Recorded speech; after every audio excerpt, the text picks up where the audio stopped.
Prince Harry is getting married. Time for themed mugs and nightclub tours. London. The cameras had barely finished flashing on the newly engaged Prince Harry and Meghan Markle. But Emma Bridgewater, a British ceramics manufacturer, was already making a mug to commemorate the royal moment. The next week, just under 1,000 mugs, with Harry and Meghan are engaged, and the date of the announcement on them, were on sale. They retailed online for around £20, or $27, and sold out within 24 hours. From crockery emblazoned with official portraits to solar-powered toys with the Queen's characteristic wave, Britain's monarchy is big business. And that royal economy, normally catering to tourists and enthusiasts, kicks into high gear around major events. It's a flash of color in a rather grey world, said Emma Bridgewater, the eponymous founder of the ceramics company. Britain's royal family will contribute an estimated £1.8 billion to the country's economy this year, according to Brand Finance,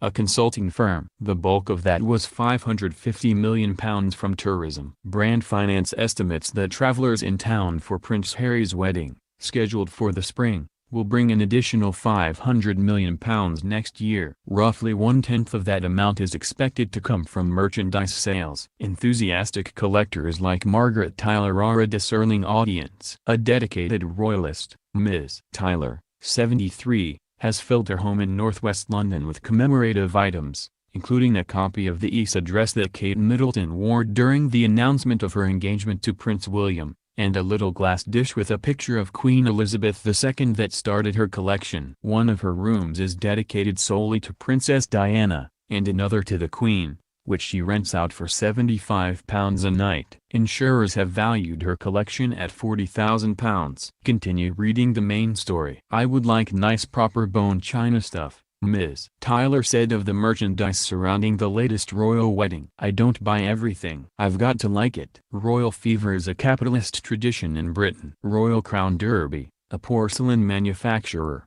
has been making commemorative products since the coronation of King George III in 1760. Jan Hugo, a 59-year-old collector with 10,000 pieces who is based in New South Wales, Australia, has teapots dating back to Queen Victoria's reign. I think they just look for an excuse to be able to do it, every time there's a birth, wedding, engagement, anniversary, anything, Ms. Hugo said. When Prince William married in 2011, the high-end British department store Fortnum & Mason sold a wedding breakfast blend tea from Kenya, where he proposed. The Lego-themed amusement park Legoland made a brick replica of Buckingham Palace, complete with the bride, groom and assorted well-wishers. The pizza delivery chain Papa John's even turned their faces into a pizza. Ms. Bridgewater's company has sold over 35,000 pieces of pottery based around Prince William's wedding and has produced 15 different commemorative mugs for events ranging from Prince Andrew and Sarah Ferguson's wedding in 1986, to the birth of Prince William's second child, Princess Charlotte, in 2015. The company has annual sales of about £20 million.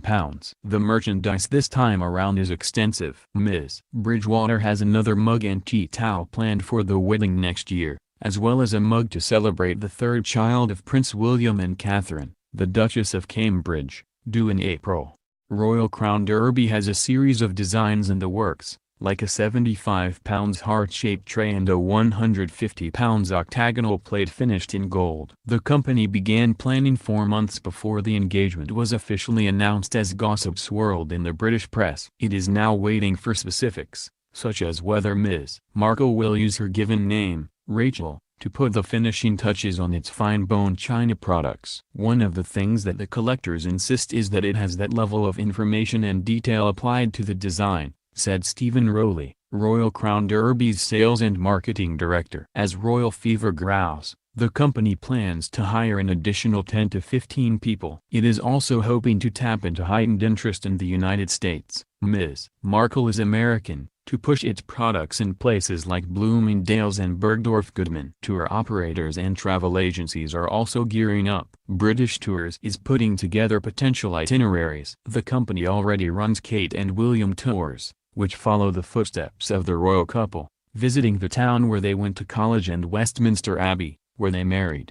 Olivia Basic, a tour planner at the company, said the themed tours for Prince Harry and Ms. Markle could include upscale nightclubs where the prince, known in his earlier years for partying heavily, has been spotted. Others offer a chance to catch a glimpse of the wedding itself. 2 days after Prince Harry's engagement was announced, the luxury travel company Noteworthy started scouting locations near the wedding site, St. George's Chapel in Windsor Castle. Noteworthy is looking to replicate a similar experience during Prince William's wedding. Back then, it hired a place opposite Westminster Abbey so clients, 80 of whom paid £500 each, could watch the bride and groom as they arrived and left the church. For the celebrations commemorating Queen Elizabeth II's Diamond Jubilee, 200 people paid about £300 each to spend the day on the HMS Belfast, a historic warship, to have prime position to watch the monarch's flotilla pageant. Noteworthy has already secured a location for guests to watch Prince Harry's wedding. But the managing director of Noteworthy, Nicola Butler,